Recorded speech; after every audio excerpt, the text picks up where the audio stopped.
বৌমা শাশুড়ির এই ঝগড়ার প্রধান কারণ হচ্ছে জেনারেশন গ্যাপ, ঠিক কি না? শাশুড়ি এক জেনারেশনের আর বৌমা আরেক জেনারেশনের। শাশুড়ি ভাবে একরকম, বৌমা ভাবে আরেক রকম। শাশুড়ি চায় বউর উপর খবরদারি করতে, বউ চায় শাশুড়ির উপর খবরদারি করতে। এই ডমিনেটিং এর কারণে কিলাকিলি আসে না নাই? আহা, এটা ঠিক না। আমার শাশুড়ি মায়েরা যারা আছেন, প্রথমে শাশুড়ি দিয়ে শুরু করি। আমার মাইকের আওয়াজ যে ঘরগুলোতে যায়, আমার শাশুড়ি মাদেরকে বলবো, বউদের উপর অত্যাচার করবেন না। ছেলেরা প্রশ্ন করে, তোর কাছে তোর বউ বড় না আমি বড়? আছে না নাই? এটা একটা প্রশ্ন হইল। তোর বউ বড় না আমি বড়? দুইজনেই বড়। তো এক ছেলে সুন্দর উত্তর দিছে, আমার কাছে ভালো লাগছে উত্তরটা শুনে। এক মা প্রশ্ন করছে, তোর এতদিন আমি লালন পালন করে বড় করলাম, জীবন যৌবন তোর জন্য শেষ করলাম, আজকে বউ পাইয়া বউ তোর আপন হয়ে গেল? এবার ছেলে উত্তর দিচ্ছে, মা, আমার মুখ থেকে মা ডাক শোনার জন্য তুমি কি কষ্টটাই না করছো জীবনে। 10 মাস আমার পেটে ধারণ করলা, খাইতে পারো নাই, বমি করছো, খালি ওষুধ খাইছো, তোমার পেট কেটে আমারে বের করা হয়েছে, 2 বছর আমারে দুধ খাওয়াইছো, পেশাব পায়খানা পরিষ্কার করেছো। বয়স যখন 3-4 তখন তোমার আমি মা ডাকছি। এই মা ডাকটা শোনার জন্য তুমি এত কষ্ট করছো, আর আরেকবারের মাইয়া এই ঘরে আইসাই তোমার মা ডাকা শুরু করছে। যেই মেয়েটা তোমারে মা ডাকে সে আমার আপন হবে না কেন মা? ঠিক কি না? এই মা ডাক শোনার জন্য তুমি এত কষ্ট করলা, আমার লালন পালন করলা, 10 মাস পেটে ধরলা, পেশাব পায়খানা পরিষ্কার করলা, এরপরে মা ডাক শুনতে পারছো। আর আরেকবারের মেয়ে জানা নাই চিনা নাই এসেই তোমার ডাকা শুরু করছে মা। তো যে আমার মারে মা ডাকে তার স্থান তো আমার কলি যায়, ঠিক কি না? শাশুড়ি আম্মারা যারা আছেন, প্লিজ বৌমাদেরকে কষ্ট দিয়েন না। অনেক শাশুড়ি আছে পান থেকে চুন খসলে রেগে যায়, পদে পদে স্ত্রীর ভুল ধরে, বউয়ের ভুল ধরে, আছে না নাই? এটা করবেন না।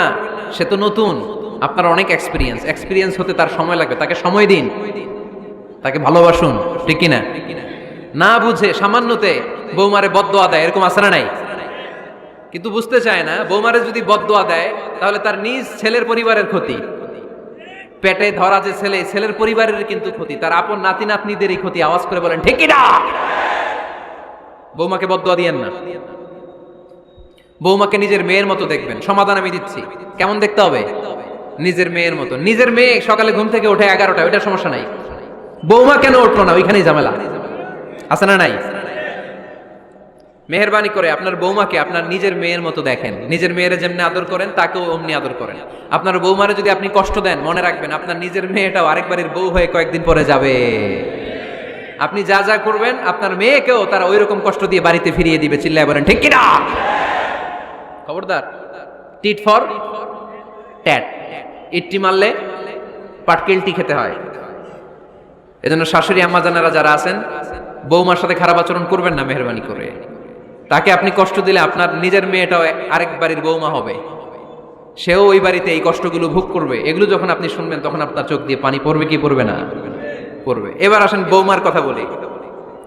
বৌমা যারা আছেন মেহেরবানি করে, বৌমা যারা আছেন মেহেরবানি করে আপনার শাশুড়ি আম্মাকে নিজের মায়ের জায়গায় রাখবেন। আপনার বাড়ি ছেড়ে নতুন বাড়িতে আসছেন, তো এটাই তো আপনার বাড়ি। আপনার মা রেখে দিয়ে নতুন মা পাইছেন, এটাই তো আপনার মা। তো ওনাকে মায়ের জায়গায় বসাতে আপনার সমস্যাটা কোথায়? বৌমারা খেয়াল রাখবেন, আপনি আপনার শাশুড়ির সাথে যে আচরণটা করতেছেন, আপনার শেষ বয়সে আপনার ছেলের বিয়ে দেওয়ার পরে যে বৌমাটা আসবে ওই আচরণই আপনাকে ফিরিয়ে দিবে। The nature has its own return. প্রকৃতির একটা মাইর আছে, এটা শেষ মাইর, এটা শেষ খেলা। প্রকৃতির খেলা বড় খেলা। আপনি আপনার শাশুড়ির সাথে যে আচরণ করবেন, আপনার শেষ বয়সে আপনি একদিন শাশুড়ি হবেন, এটা মাথায় রাখবেন। ওই আচরণই আপনি ফিরে পাবেন। আওয়াজ করে বলতে হবে ঠিক কিনা? এজন্য 9 নাম্বার পয়েন্টস হচ্ছে মিউচুয়াল রেসপেক্ট। সবাই যেন সবাইকে ভালোবাসি। দোষ ছাড়া মানুষ নাই, সবার দোষ আছে। আমরা যেন একে অন্যের দোষ না খুঁজি।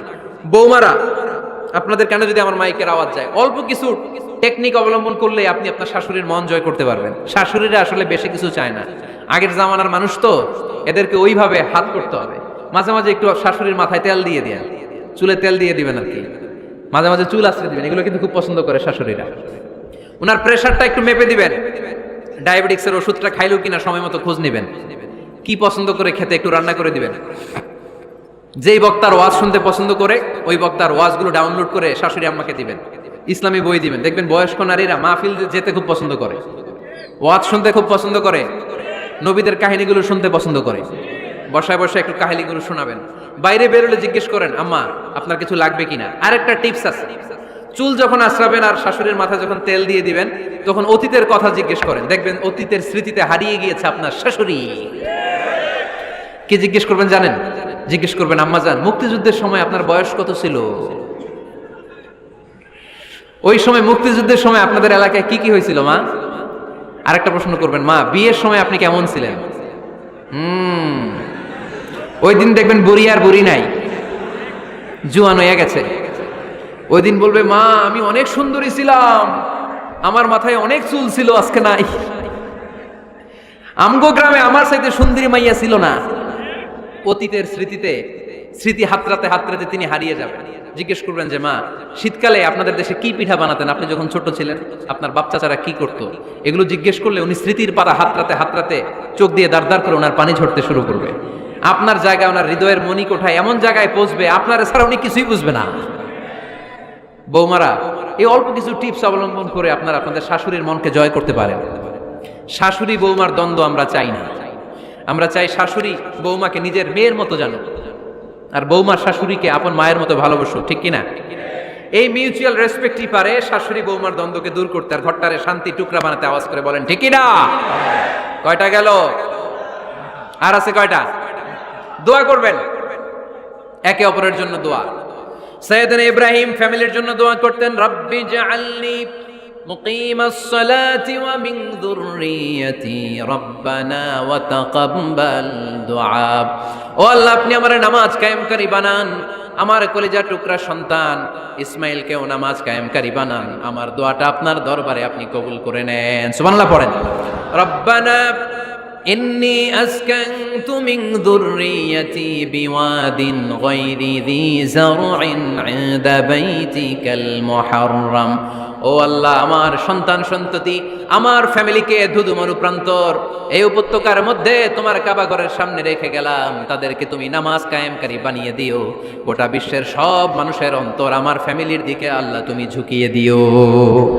ওয়ারযুকহুম মিনাস সামারাত, ফলমূল দিয়ে আল্লাহ তুমি তাদেরকে রিজিকের ব্যবস্থা করে দিও। তার মানে সব নবীরা তাদের পরিবারের সদস্যদের জন্য দোয়া করতেন কি করতেন না? আবার কোরআন আমাদেরকে শিখালো, রব্বানা হাব লানা মিন আজওয়াজিনা ওয়া মিন যুররিয়াতিনা কুররাতা আ'য়ুন ওয়াজআলনা লিল মুত্তাকিনা ইমামা। ও আল্লাহ এমন নেককার সন্তান, এমন নেককার স্ত্রী আপনি আমাকে দান করেন যাদের দিকে তাকালে আমার চোখ দুইটা ঠান্ডা হয়ে যায়। চক্ষু শীতলকারী স্ত্রী দেন। বিয়ে যাদের হয় নাই, ইয়াং ছেলেরা এই দোয়াটা করবা। বিয়ের জন্য দোয়ার দরকার আছে না নাই? প্রতিদিন এই দোয়া করবা, আল্লাহ এমন স্ত্রী দেন, এমন জীবন সঙ্গিনী আপনি আমাকে দেন, এমন লাইফ পার্টনার দেন যার দিকে তাকালে আমার চোখ জুড়িয়ে যায়। এমন সন্তান আল্লাহ আপনি আমার ফ্যামিলিতে দেন যাদের দিকে তাকালে আমার চোখ দুইটা ঠান্ডা হয়ে যায়। নেককার সন্তান, নেককার স্ত্রী আল্লাহর কাছে দোয়া করে চেয়ে নিতে হয়। তাহলে ফ্যামিলি মেম্বার একে অপরের জন্য দোয়ার দরকার আছে না নাই?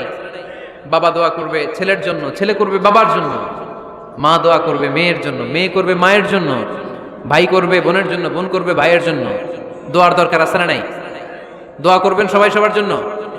এই যে কোরআনের বঙ্গানুবাদ পাওয়া যায় না এখন, কথা বলেন। স্মার্টফোন আছে কার কার দেখি? হ্যাঁ, কারা কারা স্মার্ট দেখি?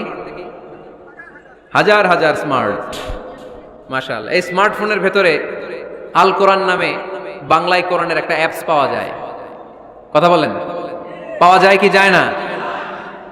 আজকে থেকে এই অ্যাপসটা ডাউনলোড করে প্রতিদিন এক আয়াত, দুই আয়াত, তিন আয়াত করে পড়া শুরু করে দেন। বাঁচতে হলে পড়তে হবে, বাঁচতে হলে জানতে হবে, ঠিক কিনা? এই স্লোগান আমাদেরকে শিখায়। এই স্লোগান তো আল্লাহ, এই স্লোগান দিয়েই তো আল্লাহ কোরআন শুরু করছে, ইকরা বিসমি রাব্বিকাল্লাযী খালাক। বাঁচতে হলে জানতে হবে, বাঁচতে হলে পড়তে হবে, পড়ার কোনো বিকল্প নাই। আওয়াজ করে বলেন ঠিক কিনা? সুজানগরের রায়েরা, মোবাইলের অ্যাপসের ভিতরে আমরা কোরআন রাখতে রাজি আছি তো সবাই?